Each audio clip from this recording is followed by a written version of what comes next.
What's up? Another edition of Basement Boy Reviews. Basement Boy Reviews, Doctor Strange.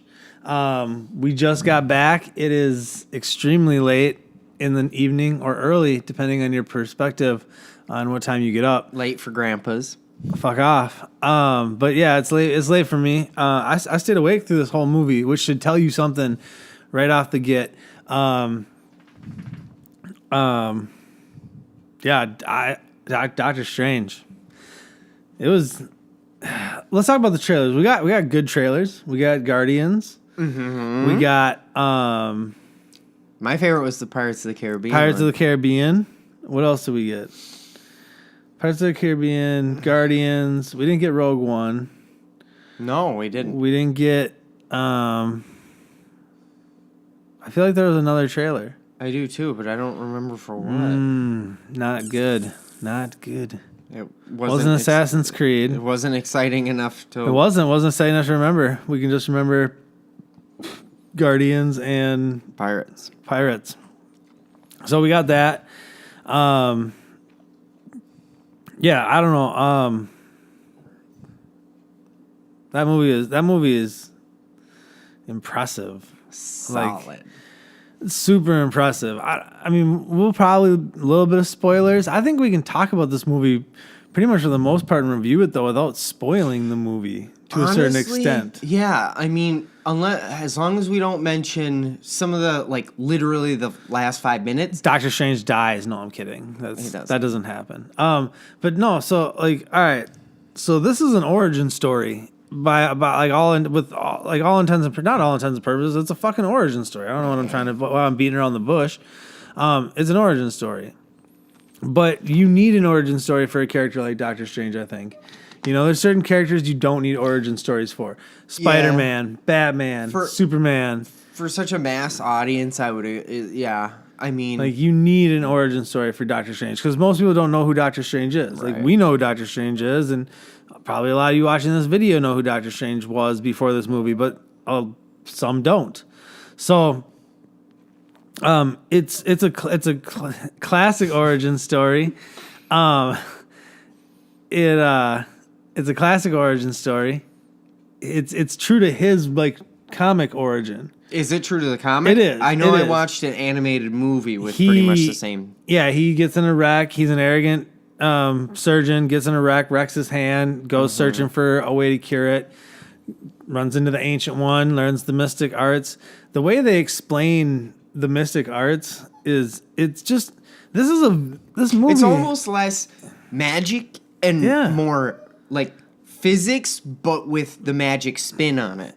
It's because they're multi-dimension, you pull energy from other dimensions, it's all about magic, but it's an interesting little blend of a lot of stuff they talk in physics when we're talking dimension, time travel, all of that stuff that you mention in physics so often, but instead of using a device.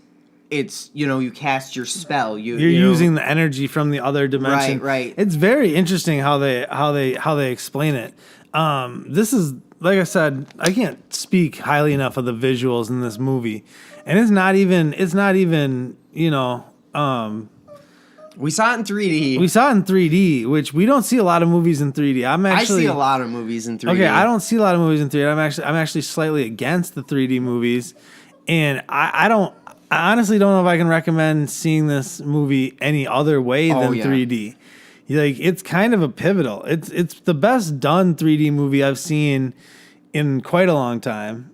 Maybe since Avatar. Or maybe we should give a little explanation as to why the 3D is so important. Because I feel most people, when they hear their buddy or someone say, you need to go see this in 3D, it's more we gotta fly in a plane, and it was very or they're throwing stuff at the screen. Yeah.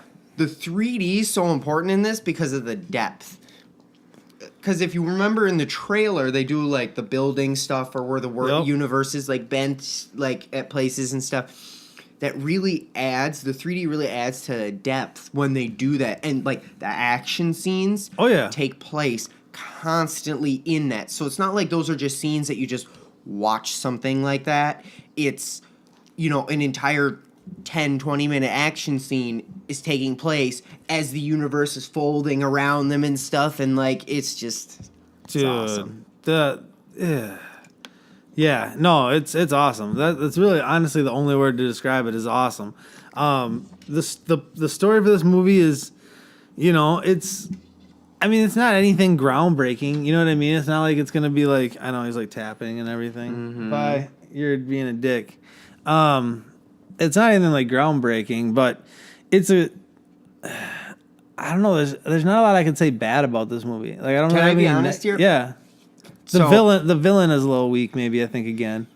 Honestly, I don't think so. For an origin story, I think it does a good job. And honestly, I wish while watching this, I noticed a lot of things they did right in this compared to other movies that may not have hit so well. And the biggest glaring mistake, someone who did a lot of the same things wrong, was Green Lantern.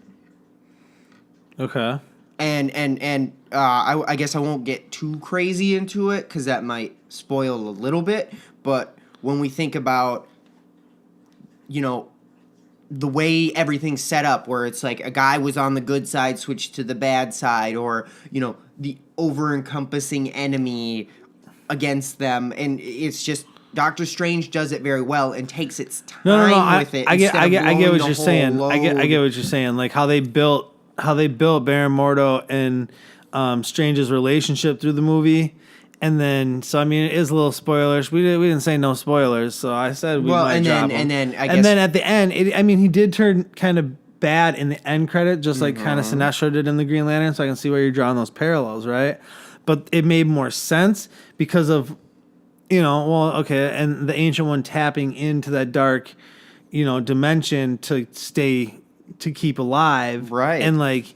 So there was a cause and effect. It wasn't just like out of nowhere. And the relationship was built. They still worked together towards the end. Like there was a lot more to it. Oh, very much so. Very much so. It was much more done.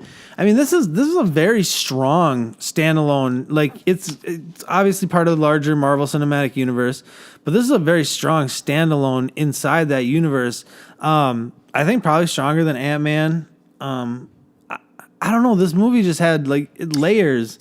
I won't lie. It's got the cloak. Predisposed to.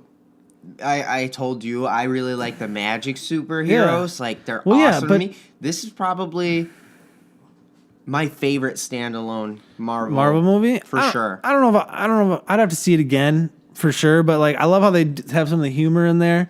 The cloak, the cloak of levitation is awesome. You get the Eye Agamotto, like that's the another Infinity Stone, the Time Stone. So they start playing with time a little bit. I mean, this whole movie's playing with time and dimension and space and reality, and it's a lot. It's a lot to handle. Like honestly, they could not have put this movie out in phase 1, or I don't even think phase 2. No, because you have to establish your universe. Oh yeah, and like you have to like. And it's funny because you without have to Thor, yeah, because it's funny because everyone complains Thor, and realistically Thor had the biggest disadvantage out of all of the Marvel movies. For sure. It had to set up this universe a lot more than any other, and without Thor, honestly, have both Thor movies happening, this movie probably wouldn't have been easy to swallow, if that makes sense. Right. You can accept it because they've set that level of disbelief. Mm-hmm. You know what I mean? At such a high rate that you'll believe what they're saying here. You know what I mean? It was really well done. Scott Derrickson, the director, is a horror director, and he did a magnificent job with this. Like I said, I didn't love the villain, but it's a Marvel villain, so they always are going to be. They're never going to be as well developed as the hero. They just aren't. You know, that's kind of the way it is. I mean, you got to a certain point accept that. Well, and it makes sense realistically because number one, the movies. And like Doctor Strange is coming back. Look at Christina's love interest. She really didn't serve any purpose. like for her own character, but her character pretty much sole purpose served, furthering Doctor Strange. Right, but she wasn't necessarily like Natalie Portman, where she was like wasted and in it constantly and like a damsel in distress. I'm not saying that, but in the same turn, she served a very useful purpose. Although I think to a certain extent, Natalie Portman was more pivotal in the Thor movie than Rachel McAdams is in this movie. I guess, but you could argue she saved this, She did. They both play pivotal roles, but I'm just saying, like, I don't know. There was never once a scene where she was like, "Save me, Doctor Strange." No, there wasn't. She definitely stood on her own. I'm just saying, like some of the characters didn't get developed as much as others, but it's also Doctor Strange. I know, but it was a tight 2-hour story, and they did a wonderful job telling that story. Too. The character development a lot came with Doctor Strange, which it needed to because you have to introduce this character. So I agree with the way they took it. Mm-hmm. I'm just saying if we're being nitpicky here, you know what I mean, a little bit. Obviously, I'm giving this 5 out of 5 Aya Agamottos. I mean, is there any question? I think you give the same thing. I'm going to give it 5 out of 5 Cloak of Levitation. There we go, 5 out of 5. Better than the Eye of Agamotto. Yeah, the cloak's got like a personality. It does this whole like pulls him one way when he's trying to go another way, and there's honestly, like this little like. It scared me a little because I was like, I saw the preview stuff, and I'm like, oh god, this cloak's gonna be like annoying because it's in there so Too much. But it's really only funny like 2 times. Right. You know what I mean? Yeah. And it never tries to be funny. It just is weird. In the circumstances of what's going on. Right. It's humorous to like what's happening. Right. And then it's a badass when it just thrashes that dude too. So I mean, obviously go see this movie. I mean, we don't even have to tell you. You should have already seen it if you're watching this video. Realistically, let's be real here. See it in 3D if you haven't, because it's a treat. I mean, that's what we should say. Just visually, if you already saw it, it's totally worth it seeing it in 3D. Go back and see it in 3D. If you didn't see it in 3D, go see it in 3D. If you did, see it again in 3D. So because I mean it's so I need to see it again for sure. It's the visuals in that movie. It's just. Should we drop some acid before we go see it again, dude? That if you partake in such activities. Honestly, I don't know if you're making it out of that theater. You might make it in, you might not make it out. Like, you're gonna start tapping into other dimensions or dude, something. Dude, it's man, that would be intense. There's when he first meets the Ancient One in the beginning of that movie, some shit happens, and it's real like weird, crazy, like. Super fast, like you're not ready for it. That's my favorite part. You weren't ready for it. Yeah, it isn't so slow. Because sometimes when people do the trippy stuff, they do it all make slow. It so slow, yeah. and you're like, this is like 30 minutes. It's like boom, boom, boom, boom, boom. This is a million mile an hour trip right here. Like it's out of control. Go see it. I mean, honestly, I don't think we can recommend it high enough. I don't even know how good of a job we did talking about this movie. Realistically, I don't even know how coherent it was for 1 o'clock in the morning on a Friday. I think it was pretty coherent. But whatever, fuck it. It was good. Like we saw it, and you should too. So, until next time, deuces.